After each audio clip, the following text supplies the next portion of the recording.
சரியா? மறந்துடாதீங்க, உங்கள் வயது அவர் வாழ வயதாக்குவார். நீங்கள் வாலிபர்களை போல பலன் உள்ளவர்களாக இருப்பீங்க.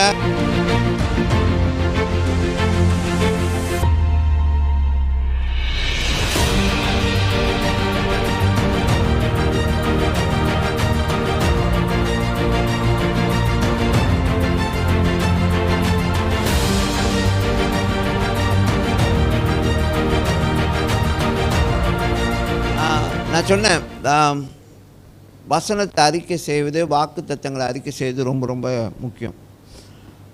ஓகே,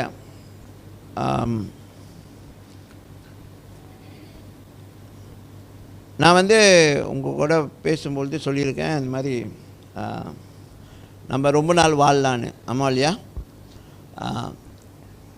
சாவாமையே நாம் தரித்து கொள்ள முடியும் அப்படி சொன்னேன். ரொம்ப நாள் வாழணும், இயேசு கிறிஸ்து வர்ற வரைக்கும் வாழணும். சாவை நம்ம ருசி பார்க்கக்கூடாது. சொல்லியிருக்கேனா இல்லையா? ஆமாம் இல்லையா?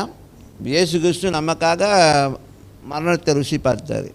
நம்ம பார்க்க வேண்டிய அவசியம் இல்லை அப்படின்னு சொல்லி உங்கள்கிட்ட சொல்லியிருக்கேன். ஓகே, ஸோ இப்படி ஒரு காரியத்தில் நான் வாழும்பொழுது அவ்வப்பொழுது இந்த மரண பயம் வந்துடும். பாருங்க, அவ்வப்பொழுது சில நேரங்களா இந்த மரண பயம் வரும். அப்போ நான் என்ன செய்வேன், அந்த வாக்கு தத்தங்களை பேசுவேன். அந்த வாக்கு தத்தங்களை பேசும்பொழுது அது கம்ப்ளீட்டாக ரிலீஃப் ஆகிரும். புரியுதுங்களா? அதே மாதிரி தான் வியாதியும் அப்படி தான். சில நேரத்தில் நீங்கள் பரிபூர்ண சுகத்தை பெற்றுக்கொண்டுட்டீங்க, ஆனால் லேசாக ஒரு மாதிரி இந்த இடத்துல பாருங்கள், ஒரு மாதிரி வலி வந்துச்சு, குடைச்சல் வந்துச்சு, உங்களுக்கு அதுலேருந்து தேவன் சுகம் கொடுத்துட்டாரு. மறுபடியும் கொஞ்ச நாள் சென்று லேசாக ஒரு குடைச்சல் வரும். அதுக்குள்ளே பாரு மறுபடியும் வந்துருச்சு பாரு அப்படின்னு சொல்லக்கூடாது. இங்கே நிறையா தடவை நம்ம பண்ணுற தப்புன்னா, பாரு 3 மாதம் நல்லா இருந்துச்சு, இப்போ மறுபடியும் வந்துருச்சு பாரு அப்படின்னு சொல்லக்கூடாது.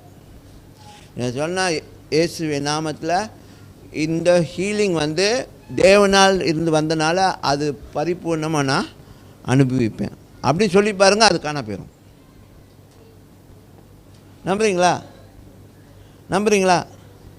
நீங்கள் அப்படி நம்பணும். நம்ம பேனிக் ஆகக்கூடாது. சரியா? மறந்துடாதீங்க, உங்கள் வயது அவர் வாழ வயதாக்குவார். நீங்கள் வாலிபர்களை போல பலன் உள்ளவர்களாக இருப்பீங்க. உங்கள் தோற்றம் மாறாது, ஆனால் நீங்கள் அந்த லெவலுக்கு செயல்படுவீங்க. தோட்டம் மாறுமா? நம்ம வயசாக இருக்கிற மாதிரி தான் தெரியும், ஆனால் உங்கள் வயசுக்கு நீங்கள் அந்த வயசு இல்லைன்னு சொல்லி அதை காமிக்கும். வாவ், நிறைய ஒரேடியோ இப்படிலாம் போய் அப்படி ஆக மாட்டீங்க. நீங்கள் திடப்பற்றமாக இருப்பீங்க, செழிப்பாக இருப்பீங்க, ஆரோக்கியமாக இருப்பீங்க. உங்கள் சரீரம் செழிப்பாக இருக்கும், ஆரோக்கியமாக இருக்கும். ஆனால் உங்கள் வயசு எப்படின்னா 90 வயசு. 90 வயசு மாதிரியே தெரியலையே. புரியுதுங்களா? இப்போ நீங்கள் எல்லாரும் என்ன செய்யணும், அறிக்கை செய்யணும், இளமை எனக்கு திரும்பும். அல்லேலூயா. தோற்றத்தில் இல்லை, என்னுடைய பலத்தில், என்னுடைய ஆரோக்கியத்தில், என்னுடைய ஒவ்வொரு உறுப்புகளும் அந்த அளவுக்கு அதோடைய சுகத்தை பெற்றுக்கொள்ளும். புரியுதுங்களா? நம்பணும்.